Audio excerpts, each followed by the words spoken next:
আজকের রেসিপি লোটে মাছের ঝুড়ো। এই রকম ভাবে বানালে খেতে কিন্তু দারুণ হয়। চলুন দেখে নেওয়া যাক লোটে মাছের ঝুড়ো রেসিপিটি। নিয়েছি 500 গ্রাম মতো লোটে মাছ। মাছগুলো ভালোভাবে পরিষ্কার করে ধুয়ে নিয়েছি, আর আমি প্রত্যেক কটা মাছ অর্ধেক করে কেটে নিয়েছি। আপনারা চাইলে গোটাও রাখতে পারেন। মশলার জন্য নিয়েছি 20-22টা মতো রসুনের কোয়া, 1 ইঞ্চি মতো আদা। এই রান্নায় কিন্তু রসুনটা বেশি ব্যবহার করবেন। দিয়ে দিলাম 4টে কাঁচা লঙ্কা আর টমেটো, সব দিয়ে পেস্ট তৈরি করে নিলাম। কড়াইতে সাদা তেল গরম করে নিয়েছি, দিয়ে দিলাম এর মধ্যে কুচিয়ে রাখা পেঁয়াজ। পেঁয়াজগুলো দিয়ে লাল করে ভেজে নেব। পেঁয়াজ ভাজা হয়ে গেছে, এবার এর মধ্যে পেস্ট করে রাখা মশলাটা দিয়ে দেব।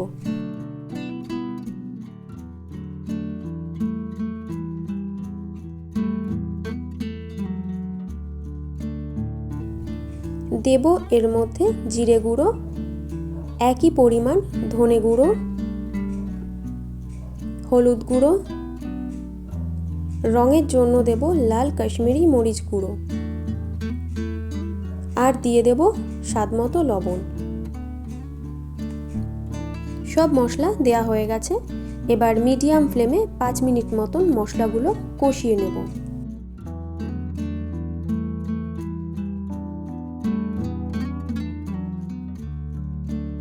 মশলা কষানো হয়ে গেছে, দিয়ে দিলাম এর মধ্যে লোটে মাছগুলো।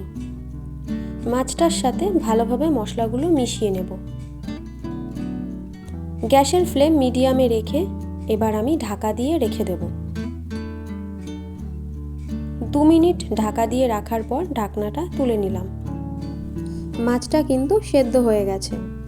এবার আমি মাছের কাঁটাগুলো এক এক করে ফেলে দেব। আপনারা চাইলে না ফেলেও রান্নাটা করতে পারেন। আমি কিন্তু সব মাছের কাঁটা ফেলবো না, কয়েকটা রেখে দেব।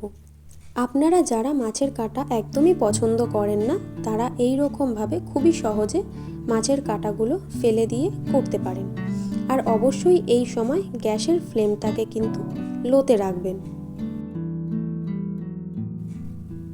3-4টে কাঁটা রেখে আমি কিন্তু সব কাঁটা ফেলে দিয়েছি। এবার গ্যাসের ফ্লেম মিডিয়ামে রেখে 8-9 মিনিট মতো কষিয়ে নেব। জলটা শুকিয়ে এসেছে। এখন দিয়ে দেব এর মধ্যে একটা কেটে রাখা টমেটো। টমেটোটা ভালোভাবে মিশিয়ে নেব।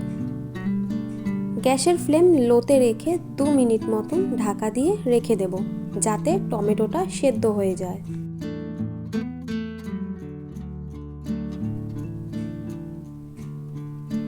টমেটো সেদ্ধ হয়ে গেছে। এবার এর মধ্যে দিয়ে দেব কুচনো ধনেপাতা।